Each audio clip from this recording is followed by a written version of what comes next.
The conference room at Blackwood Industries headquarters was packed with board members, senior management, and shareholders for what Uncle Gerald had called an emergency meeting to save the company. I sat in the back corner, laptop open, responding to emails while the drama unfolded around me. "Thank you all for coming on such short notice." Uncle Gerald stood at the head of the table, his silver hair and expensive suit projecting authority he'd spent 30 years cultivating.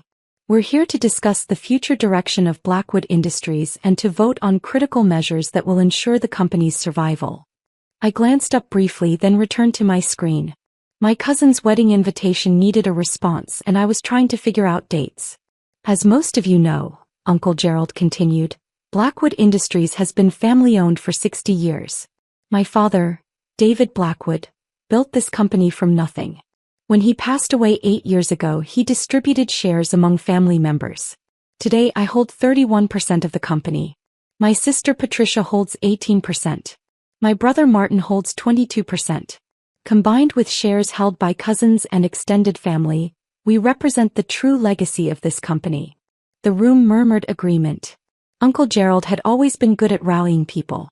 "However," he said, his voice darkening, "we face an existential crisis. The manufacturing sector is changing. Our traditional products are becoming obsolete. We need to pivot, quickly and decisively, into new markets. Specifically, I'm proposing we sell our manufacturing division and use the capital to acquire tech companies. This will require taking on substantial debt, but the growth potential is enormous." My phone buzzed. A text from my investment advisor. "The Blackwood vote is today, right? Do you need me there?" I typed back, watching it unfold. "Might not even need to participate. The motion before us today," Uncle Gerald announced, "is to authorize management, specifically me as acting CEO, to execute the following: sell the manufacturing division for $340 million, acquire a 60% stake in Tech Venture Solutions for $280 million, and take on $150 million in bridge financing to fund operations during the transition." Patricia, my aunt, raised her hand. "Gerald, this seems risky. The manufacturing division is profitable. Why sell it?" "Because profitable doesn't mean sustainable," Uncle Gerald said smoothly. "Manufacturing margins are shrinking. Labor costs are rising. Foreign competition is intensifying. We need to evolve or die, Patricia. This is evolution." "What about the employees?" asked Martin, my other uncle. "The manufacturing division has 347 people. What happens to them?" "Tech Venture Solutions will absorb about 40 in various roles," Uncle Gerald said. "The rest will unfortunately need to be let go. It's not ideal, but it's necessary for the company's survival." I stopped typing and actually paid attention now. "You're firing 300 people," I said quietly from my corner. Uncle Gerald turned, seeming to notice me for the first time. "Ah, Ryan. Glad you could join us. I know these board meetings aren't usually your thing." "I'm here," I said simply. "Ryan owns a small percentage of shares," Uncle Gerald explained to the room, his tone just condescending enough to be noticeable. "A token amount his grandfather left him. He's technically a shareholder, so he's entitled to attend." "How much do I own?" I asked. "I believe it's 3%, Uncle Gerald said dismissively. "Maybe 4%. Enough to make you feel included, but not enough to matter in real decisions." "And the motion passes with majority vote?" I confirmed. "Correct," Uncle Gerald said. "We need 51% to approve. I have 31%, Patricia has 18%, Martin has 22%. That's 71% right there. Your small vote won't matter, Ryan. The real shareholders will decide this." "The real shareholders," I repeated. "Family members who've been involved in the business for decades," Uncle Gerald clarified. "People who understand how companies actually work. No offense, Ryan, but you're 33 years old and you spend most of your time traveling and working on your laptop. You don't exactly have the experience to weigh in on corporate strategy." I nodded and returned to my laptop, pulling up a specific file. "Let's proceed with the vote," Uncle Gerald said. "All in favor of authorizing management to execute the proposed restructuring, selling manufacturing, acquiring Tech Venture Solutions, and securing bridge financing, say aye." "Aye," Patricia said, though she sounded uncertain. "Aye," Martin said more firmly. Several cousins and extended family members added their support. Uncle Gerald was beaming. "Motion carries with 74% approval," he announced. "Ryan, I assume you're abstaining given your lack of involvement in the company." "Actually," I said, still looking at my laptop screen, "I'm voting no." "Noted," Uncle Gerald said with a patronizing smile. "Your 3% opposition is recorded. The motion still passes overwhelmingly." "About that," I said, finally closing my laptop and giving the room my full attention. "I don't own 3% of Blackwood Industries." "4% then," Uncle Gerald waved dismissively. "Either way, it's inconsequential." "I own 91%, I said clearly. The room went silent. "That's absurd," Uncle Gerald said. "Ryan, I know you're not involved in the business, but that's not how share distribution works. The shares were divided among family members when your grandfather died. There is no way you own 91%. Grandpa David distributed 9% among family members," I said calmly. "That 9% is what you, Patricia, Martin, and the cousins have been voting with. The other 91% went into a trust, the Blackwood Family Trust, with me as the sole trustee and beneficiary." "That's impossible," Patricia said. "We would have known. The lawyers would have told us." "The lawyers did tell you," I said. "It's in the estate documents. Page 47, Section 12B. The Blackwood Family Trust was established with 91% of company shares, to be managed by Ryan Blackwood upon his 25th birthday, with full voting rights and control." I pulled up the document on my laptop and turned it toward the room.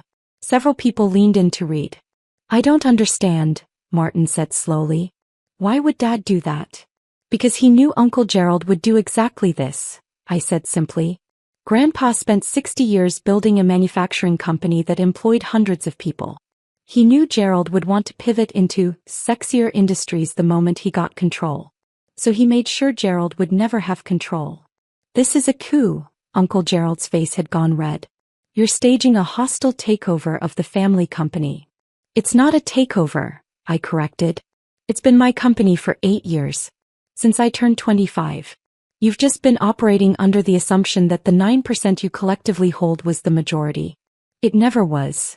The CFO, Marcus Chin, a man who'd worked for Blackwood Industries for 20 years, stood up slowly. "Mr. Ryan is correct. The share registry shows the Blackwood Family Trust is holding 91% of company stock. I've been sending quarterly reports to the trust for 8 years. I get those reports," I confirmed. "I read every one. That's how I knew Uncle Gerald was planning this restructuring." "You've been telegraphing it for 6 months, Uncle Gerald. The consultants you hired, the Tech Venture Solutions acquisition rumors, the manufacturing division, efficiency reviews that were really just layoff preparations. If you knew, why didn't you say something?" Patricia asked. "Because I wanted to see if Uncle Gerald would actually try it," I said. "I wanted to see if he'd really try to dismantle everything Grandpa built, fire 300 employees, and bet the company on a leveraged acquisition in an industry he doesn't understand." "Tech Venture Solutions is a growth opportunity," Uncle Gerald protested, but his voice had lost its confidence. "Tech Venture Solutions is a bubble company with unsustainable burn rates and no path to profitability," I said. "I had my analysts review their financials. They're losing $40 million a year with declining user growth. You want to pay $280 million for 60% of a company that will be bankrupt in 18 months. "Your analysts," Uncle Gerald said with contempt. "What analysts? Ryan, you travel around working on your laptop. You don't have analysts." "I own Meridian Strategic Advisors," I said. "We provide corporate strategy consulting to mid-size companies. We have 47 employees across 3 offices. I founded it 6 years ago and we generate about $18 million in annual revenue. When I'm traveling and working on my laptop, I'm visiting clients and managing projects." The room was completely silent now. "But you never said anything," Martin stammered. "At family dinners, at holidays. You just sat quietly while we talked about business." "I listened," I said. "I learned what you all thought about the company, about strategy, about the employees. And what I learned was that Uncle Gerald wanted to cash out. He wanted to convert 60 years of manufacturing legacy into a quick tech acquisition that would make him look visionary. He didn't care about the 347 people who depend on this company for their livelihoods. That's not fair, Uncle Gerald said. I care about the company. I'm trying to ensure its survival. By firing 300 people and betting everything on a company you haven't properly vetted? I asked. Uncle Gerald, did you read Tech Venture's actual financial statements? Or just their pitch deck? He didn't answer. I read their financials, I said.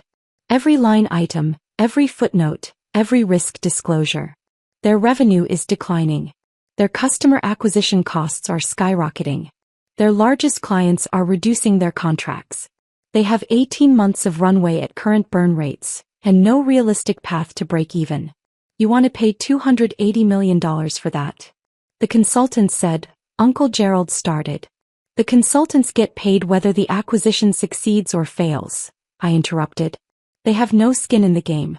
I do. I own 91% of this company. If you destroy it with a bad acquisition, I lose everything. So yes, I pay attention. Marcus Chin was reviewing documents on his tablet.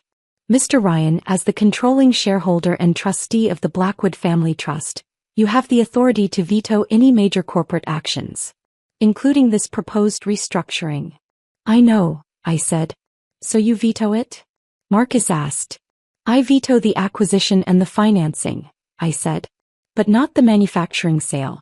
That can proceed if Uncle Gerald can find a buyer who will maintain employment levels and keep operations local. That's impossible, Uncle Gerald protested. No buyer will pay $340 million and commit to keeping all the employees. Then we don't sell, I said simply. We keep manufacturing, we keep the 347 employees, and we continue operating the business Grandpa built. The margins are shrinking. Uncle Gerald said desperately. We're facing foreign competition, rising costs, margin compression. We're facing a 12% profit margin on $280 million in annual revenue, I corrected. That's $33.6 million in annual profit. For a manufacturing company, that's excellent. You're not trying to save the company, Uncle Gerald. You're trying to get rich quickly. How dare you? The numbers don't lie, I said.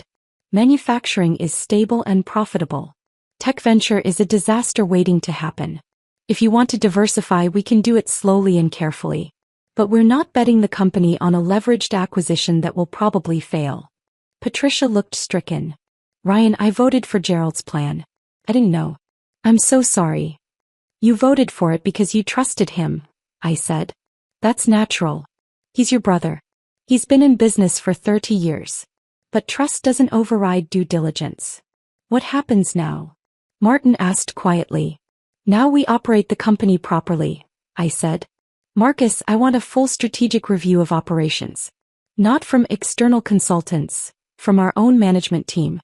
I want to understand where we can improve margins, where we can invest in equipment or training, where we can grow organically. Yes, sir, Marcus said, and I could see relief in his expression. Uncle Gerald, I turned to him, you're welcome to stay involved in the business. But you're not CEO. You never were. Grandpa left that position intentionally unfilled because he didn't trust you with it. Then who is CEO? Uncle Gerald demanded. For now, Marcus will serve as interim CEO while we search for the right person, I said. Someone who understands manufacturing, values employees, and makes decisions based on analysis rather than ego.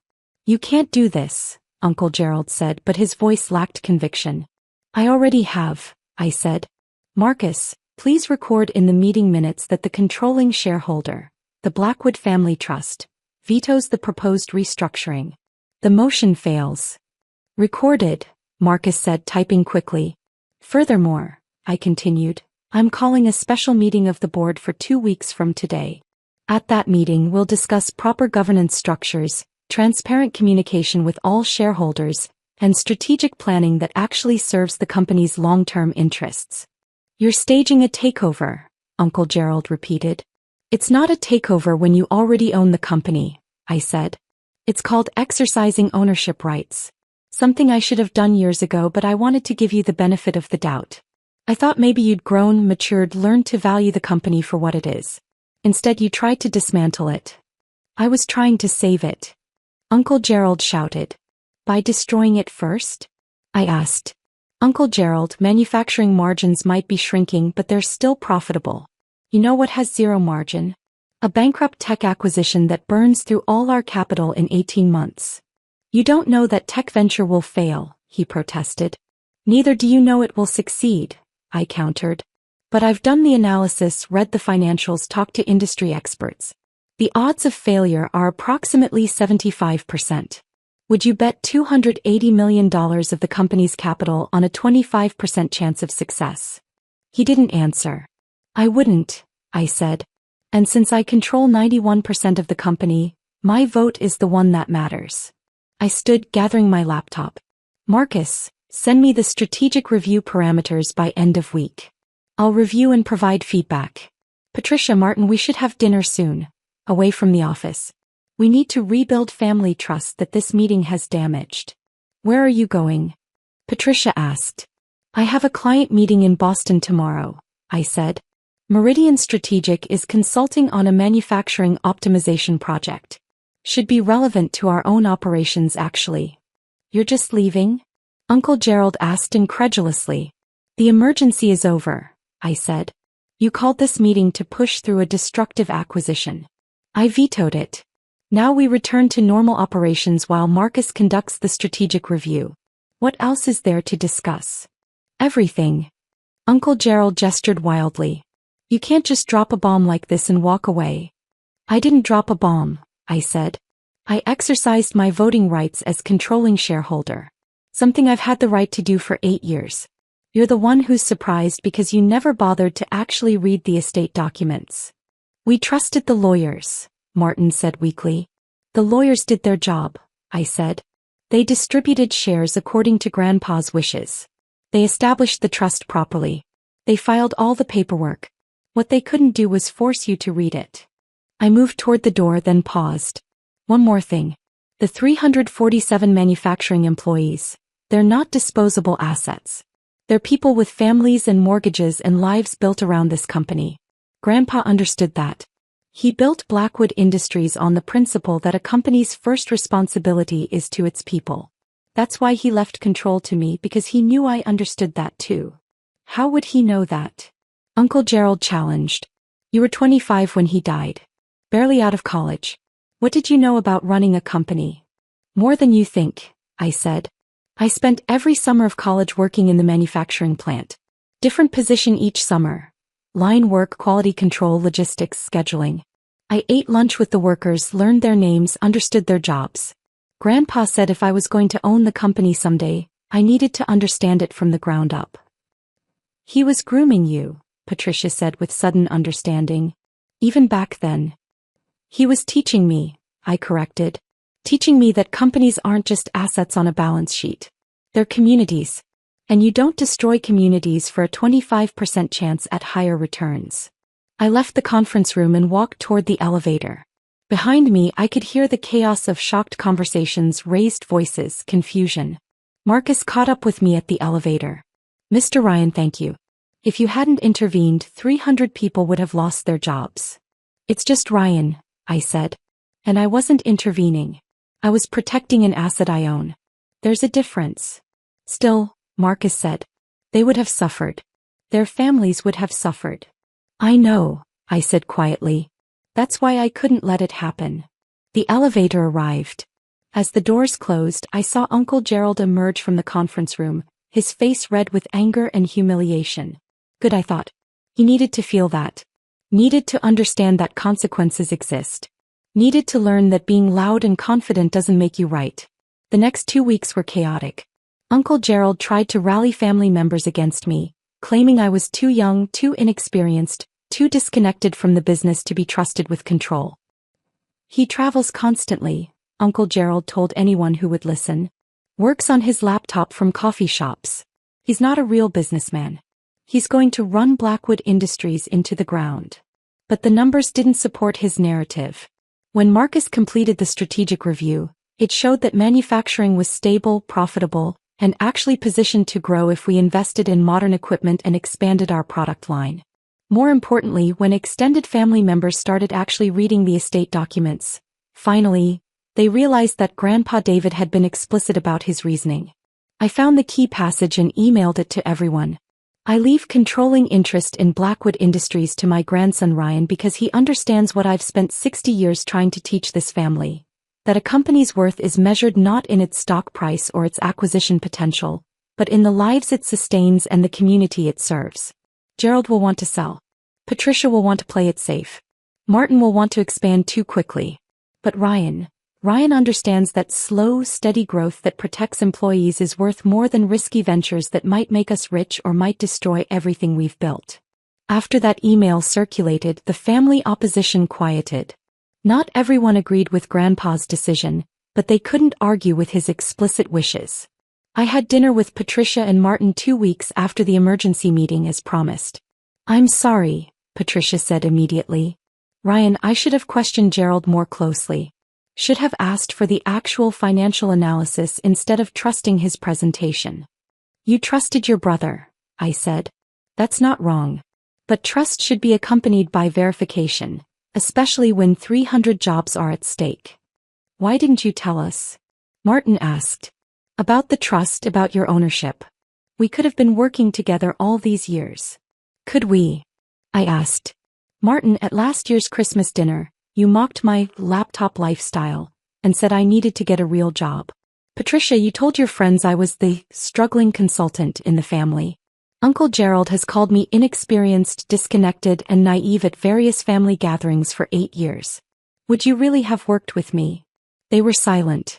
"I kept quiet because I wanted to see who you all really were," I said. "What you really valued. Whether you cared about the company or just the money it could generate. Grandpa gave me time. He said the trust wouldn't fully vest until I was 30, so I had 5 years to watch and learn before I needed to act." "And what did you learn?" Patricia asked. "That Uncle Gerald is greedy, you're risk-averse, and Martin is impulsive," I said bluntly.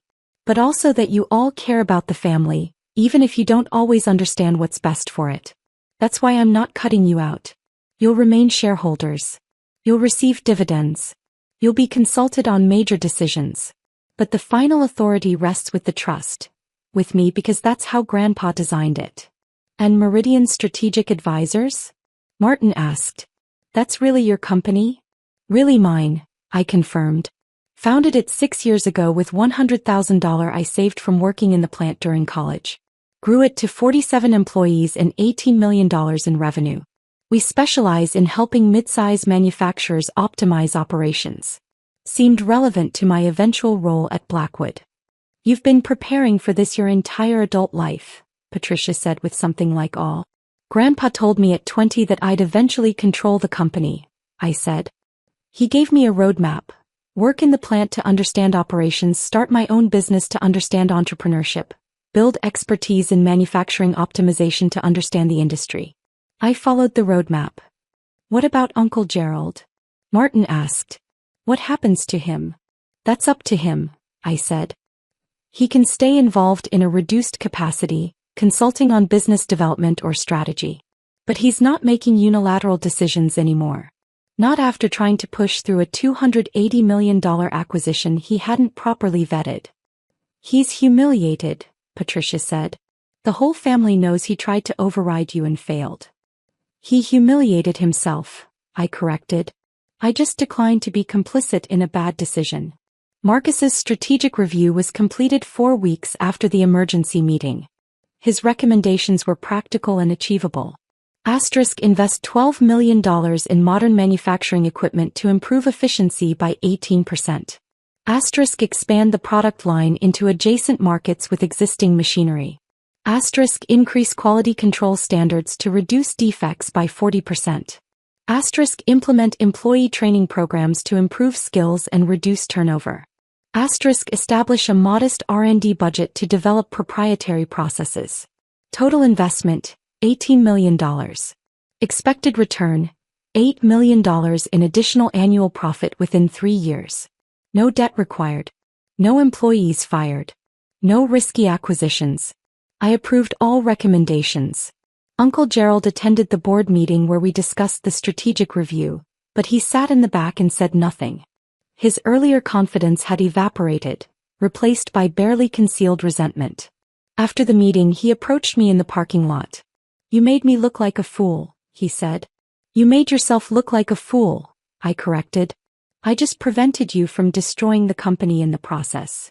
Tech Venture Solutions is going to be huge, Uncle Gerald insisted. In 5 years, you'll regret not acquiring them. In 5 years they'll probably be bankrupt, I said. But if I'm wrong, I'll acknowledge it. Will you acknowledge if I'm right? He didn't answer. Uncle Gerald, I don't enjoy this conflict, I said. I'd rather work together.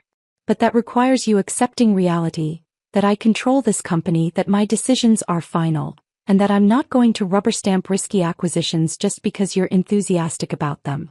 You're 33 years old, Uncle Gerald said. What do you know about running a company? More than you'd expect, I said. I've been CEO of Meridian Strategic for 6 years. I've consulted on manufacturing operations for dozens of companies. I've read everything I can about the industry. And most importantly, I actually care about Blackwood's employees, not just its potential acquisition value. Caring doesn't make money, Uncle Gerald said. It makes sustainable money, I corrected. The kind that lasts. The kind Grandpa built over 60 years. You wanted to convert that into a quick score and hope it worked out. That's not strategy, that's gambling. Uncle Gerald walked to his car without responding. 6 months later, Tech Venture Solutions announced it was shutting down operations after burning through its remaining capital. The company that Uncle Gerald wanted to pay $280 million for became worthless. I forwarded the news article to him without comment. He replied 3 hours later. You were right. I was wrong. I'm sorry. It wasn't much, but it was something. Meanwhile, Blackwood Industries was thriving. The new equipment had been installed and was already improving efficiency. The expanded product line was generating $2 million in new revenue. Employee morale had improved dramatically once word spread that the layoff threat was gone. Marcus approached me after the quarterly board meeting. Ryan, the board wants to formally offer you the CEO position. You've been making the decisions anyway. Might as well make it official. I'm already CEO of Meridian Strategic, I said. I don't need another title. Then let me be CEO and you be chairman, Marcus suggested. But either way we need you more involved. More visible. The employees want to know who saved their jobs. The employees don't need to know, I said. They just need to know their jobs are secure and the company is stable. That's not how leadership works, Marcus said gently. People need to see who's steering the ship. You can't hide in the background forever. I'm not hiding, I said. I'm just not seeking attention. There's a difference between seeking attention and accepting responsibility, Marcus said. You own 91% of this company. You make the final decisions. You determine the strategy. That's leadership, Ryan. Own it. I thought about that. About Grandpa David, who'd been a visible, active presence in the company until the day he died. About how the employees had respected him because he knew their names, understood their work, made decisions that protected them. Okay, I said finally. I'll be chairman. You're CEO with full operational authority. But we meet weekly to align on strategy, and major decisions still come to me for final approval. Deal, Marcus said, extending his hand. We shook on it. The announcement went out the following week. Ryan Blackwood, age 33, was named chairman of the board of Blackwood Industries. Marcus Chin was promoted from CFO to CEO. The press release included a quote from me. Blackwood Industries has been family-owned for 60 years because we value stability over flash, employees over equity, and sustainable growth over risky ventures. That tradition continues. Uncle Gerald saw the press release and called me. Chairman at 33, he said. Must feel good. It feels like responsibility, I said. Which is less fun than you'd think. I've been thinking about what you said, Uncle Gerald continued. About caring about employees, about sustainable growth. I thought you were just being naive. Turns out you were right and I was wrong. We were both right, I said. You were right that the company needs to evolve. I was right about how to evolve responsibly. Maybe we can combine those insights going forward. You'd still work with me? Uncle Gerald sounded surprised. After I tried to override you? Your family, I said. And despite your flaws, you have good instincts about market opportunities. You just need someone to reality check your enthusiasm. That's what the board is for. I appreciate that, Uncle Gerald said quietly. And Ryan, your grandfather chose well. You're exactly the kind of leader this company needs. Thanks, Uncle Gerald, I said. That means a lot. 2 years later, Blackwood Industries was stronger than ever. Revenue had grown to $312 million. Profit margins had increased to 15%. Employee retention was at 94%, one of the highest in the industry. Uncle Gerald had found his niche in business development, where his enthusiasm and connections were valuable but his decisions were checked by analysis and oversight. Patricia had taken an active role in human resources, where her cautious nature and desire to protect people served the company well. Martin had become head of R&D, where his impulsiveness translated into creative problem-solving. And I split my time between Meridian Strategic and Blackwood Industries, using lessons from one to inform the other. At the annual family dinner, Uncle Gerald raised his glass. To Ryan, who had the wisdom to see what the rest of us missed. And to David Blackwood, who knew his grandson would grow into the leader this company needed. To Grandpa David, I said, raising my own glass. Who taught me that real success isn't measured in acquisition deals or stock prices. It's measured in stable jobs, strong communities, and companies that last. We drank to that. And I thought about how close it had come, how close Uncle Gerald had come to destroying 60 years of legacy with one bad acquisition. How a 3% vote had turned into a 91% veto. How assumptions about the traveling laptop kid had nearly cost 300 people their jobs. How careful, patient preparation had made all the difference. Grandpa David had been right. The small vote did matter. It mattered because it wasn't actually small. It was just quiet. And sometimes quiet power is the most effective kind. The kind that waits, watches, and acts at precisely the right moment. The kind that saves companies instead of destroying them. The kind that protects 347 families from a bad decision made by people who should have known better. Uncle Gerald had learned that lesson the hard way. But he'd learned it.